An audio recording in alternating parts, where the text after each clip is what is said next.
Hi, my name is Jack Cardigan, and I will be reviewing Farmageddon by Philip Limbury and Isabel Oakeshott. Farmageddon, written by Philip Limbury and Isabel Oakeshott, highlights the industry of factory farming around the world. Philip and Isabel use their research, travel, visits, and government data to shed light on the ever-growing industry of factory farming. They explore the history, surrounding communities, health effects, and environmental effects of factory farming. It can all be traced back to World War II and the devastating effects of the post-war era on countries and their food supply. Factory farming around the world accounts for more than 70% of the land use throughout the book. Throughout the book, Philip travels the world exploring factory farming. Stemming from the post-world era, factory farming is now the single largest cause of pollution, land use, and energy consumption around the world. He explores Britain, his home country, Peru, the United States, China, and Argentina, observing these operations. He observes all aspects of the operation, from the production and shipment of fish meal in Peru to the factory farming of chicken, dairy cows, beef cattle, and monocultures in China, United States, and Europe. He begins in California's Central Valley to explain how factory farming is affecting the countryside, waterways, and surrounding citizens. In the Central Valley of California, there are about 1.75 million cows. These cows produce the same amount of waste as 90 million people. As Philip flies over this valley, there's a chemical mist in the air and pools of brown slurry that can be smelled more than 600 feet in the air. Meters. Despite the fields of fruit trees, there are no birds or insect life in this valley. When he returns to the service, he talks with the locals who have lived there since the pre-factory farm era. They speak of boil notices on their drinking water due to pollution that is quote-unquote believed to be caused by the factory farms, and a population that experiences pneumonia 5 times that of the normal level here in the U.S., as well as an infestation of brown or black flies. Unfortunately, the Central Valley is not the only place where this kind of pollution is occurring. Pollution is also occurring all over the world, such as China, the Chesapeake Bay, Argentina, and Peru. Pollution in Chesapeake Bay, where 99% of the oyster population has been eliminated and many species of fish have gone extinct from the area. In China, lakes are heavily polluted due to overuse of fertilization and dumping of feces into the waterways. One of the lakes in particular is heavily polluted with algae that decomposes and produces a toxic gas when it decomposes. A large number of species have also been reduced due to algae in the water by over 80 to 90% from their peak populations. For example, in Europe, tree sparrows, doves, yellow hammers have all been reduced by 85 to 90% in just 24 years from 1976 to 1990. He explores not only cattle, chicken, and pigs, but the effects of the antibiotics used on them. When he visits China, he sees that antibiotics are being applied by average people who are simply hired to raise and process animals, primarily pigs there. Antibiotics are used to reduce the production loss, but the effects are quite significant, considering that they are producing superbugs which are resistant to all of our current means of antibiotics, and they're becoming less and less effective, so we have to use more and more per dose.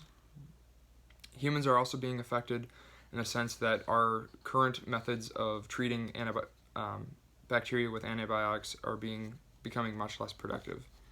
He also travels to Wisconsin, our home state here, and discovers that some of the milk production, or some of the dairy cows, are pumping out over 5,000 to 10,000 gallons of milk per year, and an average cow should only do around 1,000 per year. He observes them in small stalls. They go from eating to being milked 3 times a day, back to eating and a little bit of sleep on a daily basis. Each one of those cows produces over 50 humans worth of waste, and as mentioned before, in the California Valley, over 90 million people worth of waste is produced in that valley alone. He speaks to vets in Argentina and other countries that explain that, or actually in America as well, that the new veterinarians come in with the well-intentioned, to do their job is to improve the welfare of the animals, while the older veterinarians are there just to take care of production, inject antibiotics, and do their job to the minimal possible. The vets are paid on a production value, so they're paid more production they produce, aka the more antibiotics they pump into animals, the more they get paid. He also travels to Mexico, where he sees, incredible pollution from cattle farms, pigs, deforestation down there to produce or to open up more land for cattle. Not to mention the disease and the concentrated spaces that these animals are held. He goes to China and all over Europe, where 7 chickens are kept in a 1 foot by 2 foot by 2 foot cage, leaving just barely enough room to stand.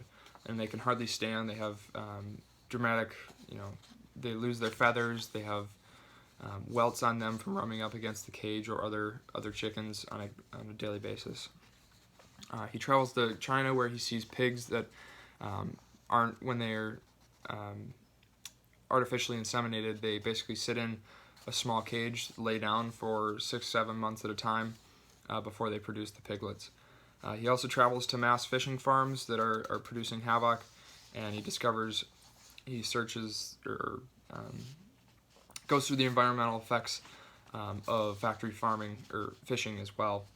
Monoculture farming is, again, the overuse of insecticides, fertilizers are killing off bees, birds, and all of our natural wildlife. And then he ends the book with a chapter that is, how can we help as humans? And a few things that he mentions is that we can buy local, buy organic, decrease our overall meat consumption, read the labels carefully, buy cage-free. Cage-free is the only thing that signifies that. If you buy farm fresh, quote unquote, that's just a standard factory farmed egg. And the overall, I really like this book, and the main objectives of this book he discovered the environmental impacts of the factory farming, and the evolution of animal welfare throughout the world, and how in America and other Western countries, how that differs from Eastern countries, and even how it has evolved throughout the West in the last 30, 40, 50 years to passing laws that increase animal welfare and other things like that. He also discovers, the other main objective is the effects of antibiotics on humans in the animal populations, the production of superbugs, and how quickly we are heading in that direction. This was all very successfully accomplished in this book, and I really enjoyed it. I think the things that worked best in this book were the firsthand experiences that he inputted into this book. It was all nonfiction based off of his experiences, his conversations with people, farmers, locals, and even some government officials in China and the United States. He traveled to the source, which was very helpful, and also used government data, which is deemed to be the most reliable. And a few things that he was unable to do or didn't work so well were the traveling into farms and actually being able to see the farms. Most farmers don't let him, they don't let anyone in there. And in America, there's actually a law that was passed by farmers that does not allow video recording or picture recording inside of farms for safety reasons. That was the other thing, is one of the major themes of this was how much that the government, they control it, but they're also controlled by the large lobbies and the devastating, controlled by the lobbies. So humans are anthropocentric in their viewing of farming. Everything surrounds about humans and for the production of humans or the benefit of humans. And this highlights that very, very well in the sense that we do everything for the good of humans and not the good of our environment or the rest of the species. And the final themes are antibiotics is creating superbugs, as you can see. The intended audience for this would be probably a college to middle-age male and females that really care about the environment and want to learn more about the farming industry, as did I. it changed my perspective after reading this. Previously, I thought farming was great. I thought everything was fine and dandy with it, but I didn't really realize the effects of the farming on pollution and the environment. But it did reinforce a few things of the fact that how much the government does affect the regulations and the ability to pollute as well. I would strongly recommend this to anyone who loves to learn more about, they care about the environment, they want to learn more. It's very unbiased. It's similar to NPR in the news. It's great. I love it. It gives you the facts and nothing more. But you're going to need an open mind to read this because, it's got some pretty disturbing things in it that I learned. I learned a lot about the history of farming, why we are where we are now, the environmental effects of farming, how unsustainable our current practices are, how we have disconnected from the environment, and in short, how short-sighted our society is with this factory farming, because it is not sustainable in the way that we are going with it. And then finally, nature provided us with everything we need. At the end, he just talks about how, there were none of these problems, or a lot of these problems that we are fixing are due to the fact that we are disconnecting ourselves from nature. So, in conclusion, factory farming has become the new way of farming in the 21st century, and the new farming practices of today have disconnected agriculture from nature. Animals are stored in high concentration inside cages, nets, and steel stalls. Antibiotics are being pumped into animals, fed beyond natural limits, and bred to maximize production. Through this, animal welfare and the natural life cycle has been deeply affected. Humans continue to practice this type of farming and are protected by the law. Could there be a better way? Can we avoid Farmageddon?